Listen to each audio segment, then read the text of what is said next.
You're tuned into the Believe in Bengals show with Solomon Wilcots and Adam Pacman Jones.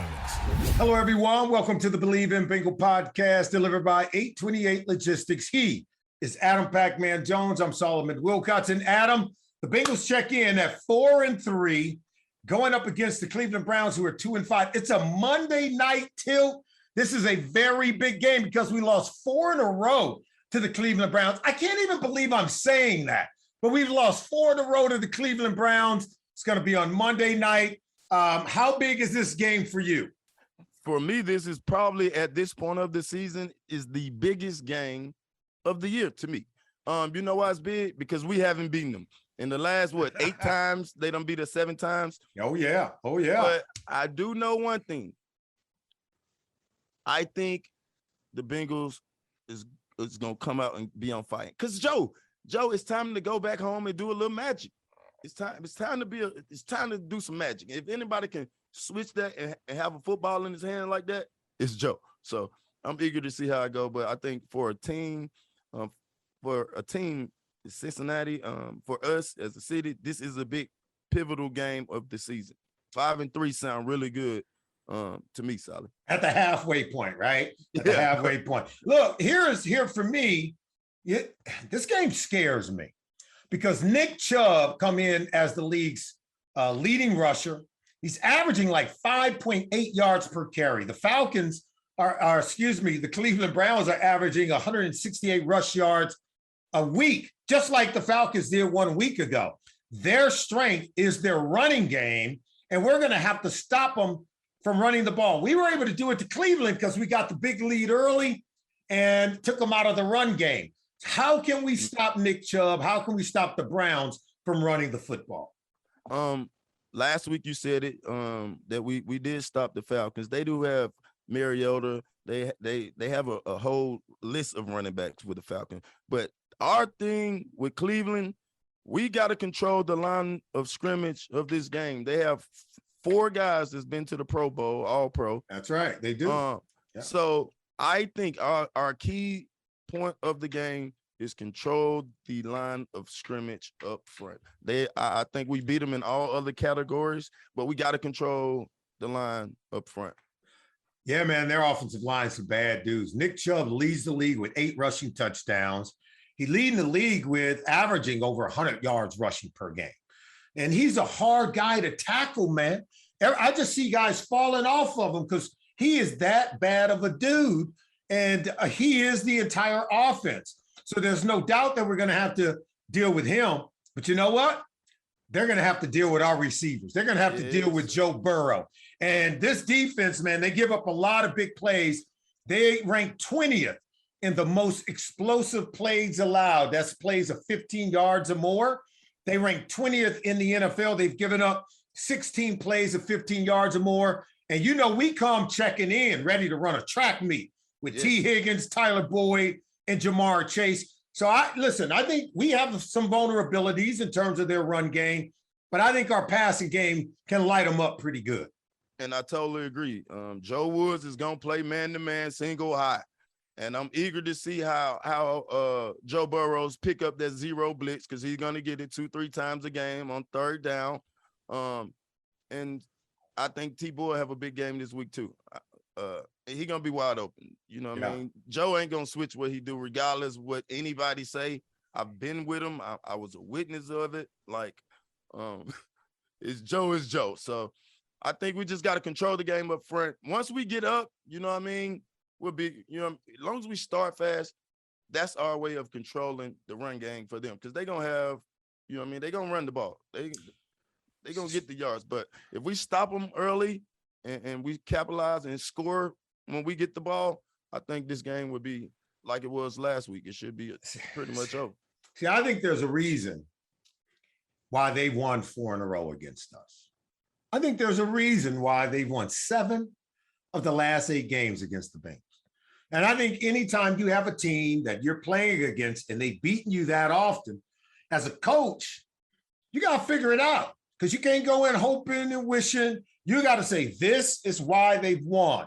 And this is why we have not been able to win. And that's got to get fixed. In my mind, reason why they won and I think you said it earlier, their offensive line have dominated our defensive line. Their defensive line, okay, with Myles Garrett and those guys, they've dominated our offensive line. And that's where we could talk about the skill positions all we want. They got a running back. We got a running back. We got a better quarterback and wide receivers. And man, our offensive and defensive line have to win this game. If we want to break this and get it, because listen, man, Cleveland in last place in the division. Come on, man. We got to just go ahead and be done with them and let them know that we own Ohio. They're just renting space up north. I totally agree. We don't want to be up north. It's way more nicer down here where we at. So. It's already snowing up there, man. Right. So look, that's what we have to do. We got to win the line of scrimmage. Our offensive line have to be very good against Myles Garrett. Our defensive line is going to have to be very good at bouncing the ball and clogging those rush lanes and not allowing Nick Chubb to get into our secondary. If we do that, we win this game. All right, we got to take a break. And when we come back, Adam, we're going to have a very special guest. Former Cleveland Brown running back, Eric Metcalf. That's right, Mr. Shake and Bake himself is going to join us right here on the Believe in Bingo podcast delivered by 828 Logistics. Welcome back, everyone, to the Believe in Bingo podcast delivered by 828 Logistics. And right now, joining us on the show, former Cleveland Brown running back, Eric Metcalf. Spent 6 seasons in Cleveland, 13 in the NFL, was one of the hardest men to get on the ground. E, welcome to the show. How you doing? I'm good, man. Thanks for having me.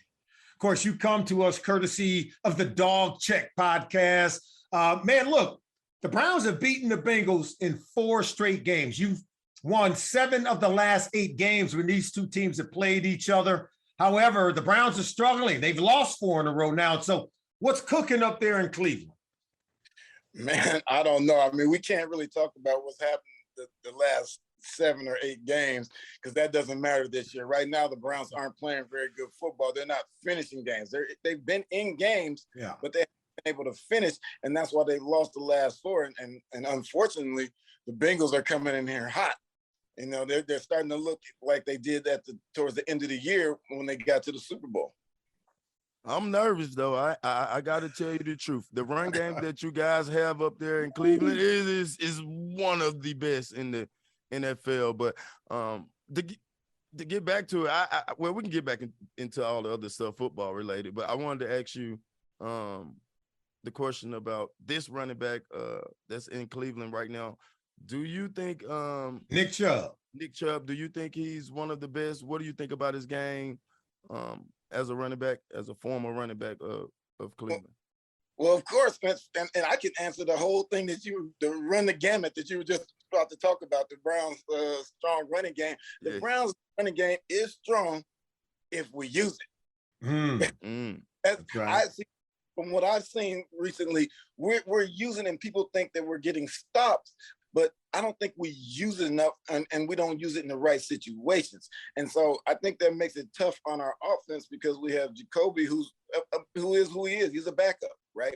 So we're playing starter. And when you have a guy like Nick Chubb, as you mentioned, who is one of the best running backs in the league, I think you take advantage of that situation because defenses are scared when he's on the field. We're doing them a favor by having him stand on the sideline. I mean, Kareem's the guy. And sideline, we're doing them a favor. Y'all number 3 in the NFL. How much more running do you want you guys to do? I just want to know. I want us to run to victory. That's a running back mentality, though. Run the ball every play. Run to victory because you guys know playing defense that if a team can run the ball and you know they're going to run it, it's demoralizing to you. Just to set the record straight, the Cleveland Browns have the 3rd best rushing attack in the NFL. You guys come in averaging 168 rush yards a game. You have more runs for 10 yards or more than any other team in the NFL. By contrast, the Bengals have the fewest runs of 10 yards or more of any team in the NFL. So clearly your run game is dominant, but the defense has been giving up a lot of big plays, and that could be your Achilles heel considering what the Bengals offense is putting on the field as of late. Definitely. I mean, and you look at what they did, the Bengals did this past weekend. Joe threw for over 400. All the receivers had nearly over 100. And then you have Denzel Ward and concussion protocol and things like that. So that hurts you. So while you say the defense has been struggling, I think our best defense is to run the ball. Because if they can't score if Joe Burrow's standing on their sideline over there. So we're chewing up clock, and not only chewing up clock, we have to get points when we chew up that clock, because those guys can score anytime with that offense. It's lethal. You know, those are really good points you made, Eric, because remember, the Bengals have given up the most sacks of any team in the league through the first 2 games, and they got off to an 0-2 start, giving up 12 sacks in the first 2 games. Well, over the last 2 games in which they've won, they've given up 6 sacks in both of those games. That's 3 sacks per game, and we've gotten better. So, listen, that's why I want to understand, how is Myles Garrett doing? We know that he survived a car crash. We're preferably happy that he's okay, but how has he been doing since then? Because it seems like the production has slipped, and we know that this guy can wreck a game when he's playing at the top of his game. You know, I think he's doing well. I think he's getting back into form. Looking at the Browns and how they played the Ravens this past weekend, that was probably one of their best defensive games this season. They were able to protect Lamar a little bit. I mean, because if you look at it, if you say Lamar only threw for less than 200 yards and didn't rush for 100 yards, you expect the Browns to win. It's a good day. It's a good day. So very good day. So they did a good job. And I think with Myles, like you said, he can wreck an offense. But I think Myles is at his best when Jadeveon is there. Well, what's up with Jadeveon Clowney, man? He shows up 1 week, take 2 weeks off, then he show another week, then he take 3 weeks off, man. When y'all gonna get that guy on the field every week? I don't think he's gonna get on the field every week until we give him a big contract. He been doing it his whole career, E. And when he was in Houston, he did the same thing. He was a young pup. And then he was moving on to get a big contract. So he play a year and then move on. Just like he did in Tennessee. And it's just like he did with us last year. So I think we just got to keep him on the field just so they can play good. You know what we call that, right? Listen, we are from the old school. We call that stealing. He robbing without a gun and a mask. You know what? I would agree with you on most occasions, but when he does decide to play, he can play. He can play. He's not one of those guys who you can go and he's going to have 16 sacks, but he's disruptive. He can play a deep tackle. He can do everything in the run game. So he's everything that you want in a player, because he can play multiple positions. It's just, is he going to be out there? Hey, man, I love when he plays, he can bring it. And he's built like a Greek god. Can't no one block him. And as Bill Belichick would say, your former coach, your best ability is your availability. So tell me how you think this game's going to go. How do you see both teams sort of stacking up? Joe Burrow and those 3 wide receivers going up against a defense that gave up a lot of plays in Cleveland, and your run game for the Cleveland Browns going up against Cincinnati Bengals defense. I mean, I think we run the ball well, because, we have on everybody if we just continue to do it. And everybody says you can't just keep running these guys in the ground. No, it's not that you keep running them in the ground. It's how you do it and when you do it, as you guys well know.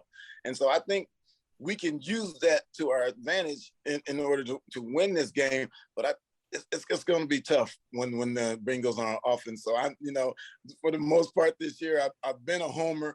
I think we could have been 7-0. The Patriots got us, so maybe we could have been 6-1. We just didn't finish. So I can't go with the homer anymore because the Bengals are playing well right now. So I think it fares well for the Bengals this week. We got to get to break, and we appreciate you taking the time to join us. When Joe Burrow comes to town, it's going to be a Monday night game in the Battle of Ohio. We look forward to seeing you, my man. And thanks again for joining us on the Believe in Bengal podcast. We'll be back right after this. Again, the Believe in Bengal podcast delivered by 828 Logistics.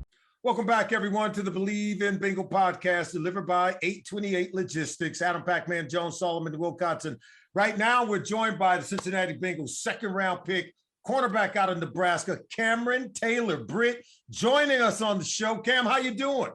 And I'm doing great, man. I can't complain at all, man. How y'all doing? We're doing great. Adam, go ahead and kick it off. Can we doing way better now? You in the rotation first and foremost. hey, you look good. How's the core from the surgery? Let's tell us how you feel and all that first and foremost. Being honest, it's like I didn't even have the surgery, so we're 100%. Could have went week 2, but you know how the rules go. But you know, now that I'm back, I'm better, and you know, I took those mental reps, and now I can, you know, apply it to the game now. Well, we love. Yeah, go ahead. No, I was just gonna say we love the way you play. We love your style. We know about your versatility. I told Adam, I said, man, this guy was a quarterback in high school. He used to have the rock in his hand. Oh yeah. And so, just tell us a little bit about that and how you transformed it to a defensive back, and in what way did playing quarterback help you in what you're doing today? Well, I didn't want to play quarterback. I'll say that first. I was always forced to play it because I could do it, and I've always been that team player. So if we needed it, I was there to do it. I started in middle school. Our quarterback was too short, and they were like, if you can see over the line, I was like, all right, I'll do it. So I started there, and on to high school, I wanted to play, you know, receiver and defensive back. So either corner or safety and receiver. I was always going to camps for that, and it never – I got offers for it, but once I got to high school, it was nothing but quarterback. I had 2 injuries, which I've talked about multiple times, sophomore and junior year at the quarterback position, and that just wasn't it anymore. I wanted to do some hitting, and I didn't want to get hit anymore. I like that. I like that. And you know what? Here's the thing, and you played safety and corner at Nebraska, but people should know. Yeah, you played and you were a team captain. So that tells me a little bit about your leadership skills, and you're a team guy, and just you can play everywhere back there. What has it been like now that you're starting to get into the games and that you're getting more reps? Honestly, it's slowing down. Just even with that first game, with the guys that I'm playing with on that back end, savvy bets most definitely. You got Cheeto, Jesse, Vaughn, and Eli.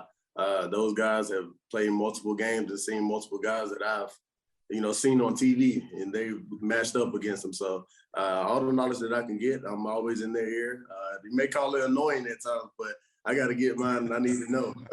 So after this great performance, we want to know, like, what's the rotation over there? Do you have any idea how many plays you'll be playing this week? Are they easing you back in like they did last week? What's the game plan for y'all?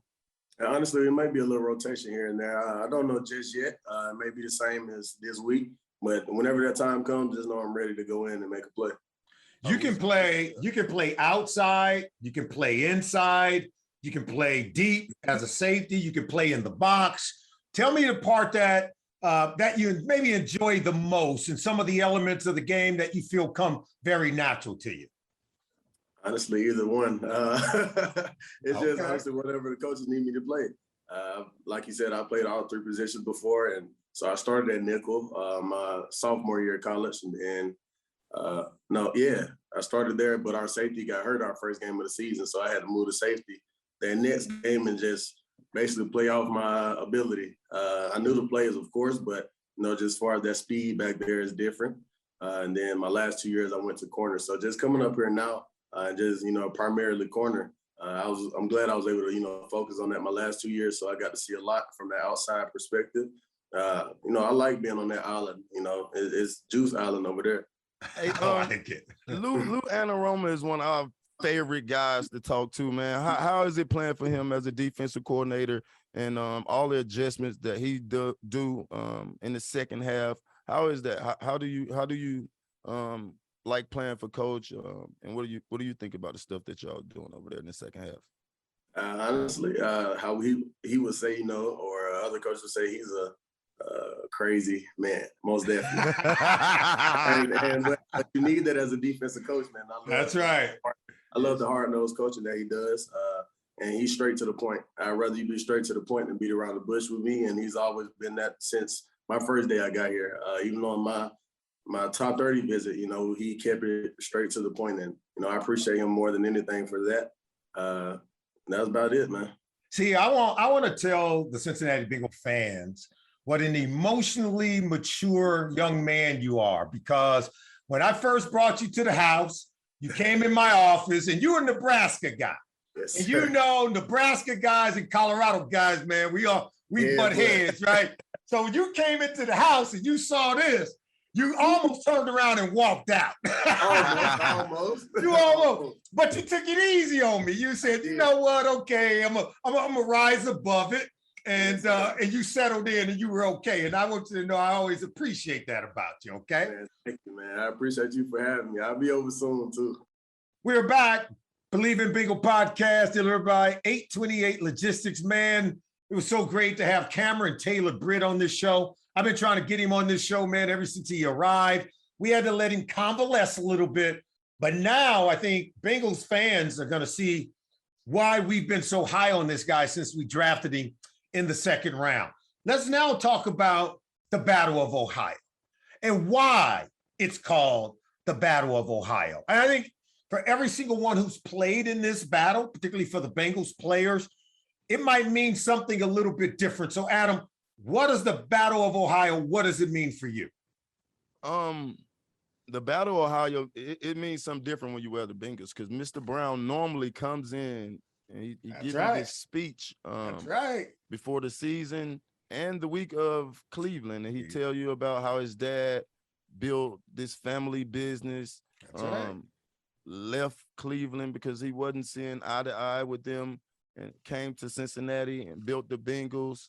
And he talks about his family and different things, and his dad been in the Hall of Fame. This is a big game for anybody that stay in the state of Ohio. This game means a little bit more than all the other games, I will say that.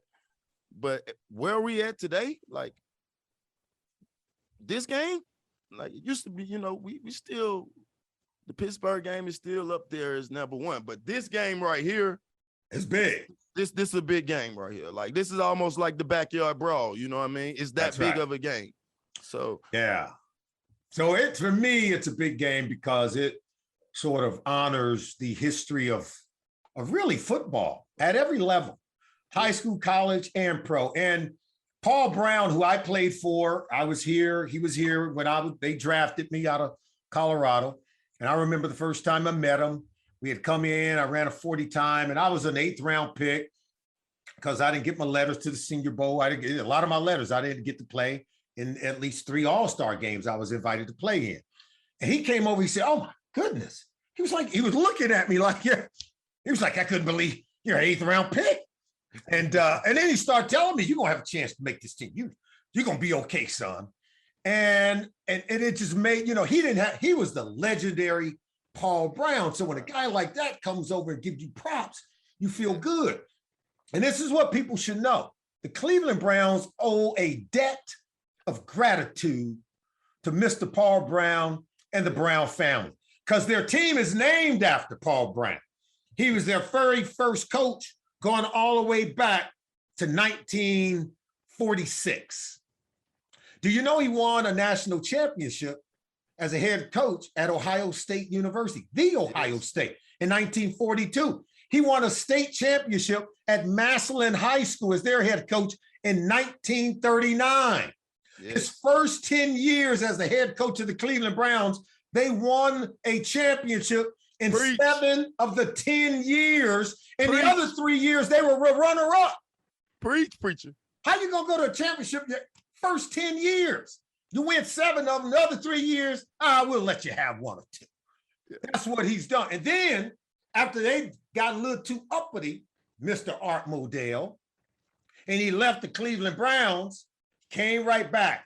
1 year after he goes into the Pro Football Hall of Fame, he starts the Cincinnati Bengals in 1968, and they ain't never looked back. And they started playing this Battle of Ohio in 1970. And of the 97 career games they played against one another, the Bengals owned the series 51-46. So Cleveland Browns, we got you surrounded, bruh. We own you. Literally, we own your name. So just bow down, give us our props. Joe Burrow and the boys coming to town for Monday night, Adam, and it's going to be a lot of fun.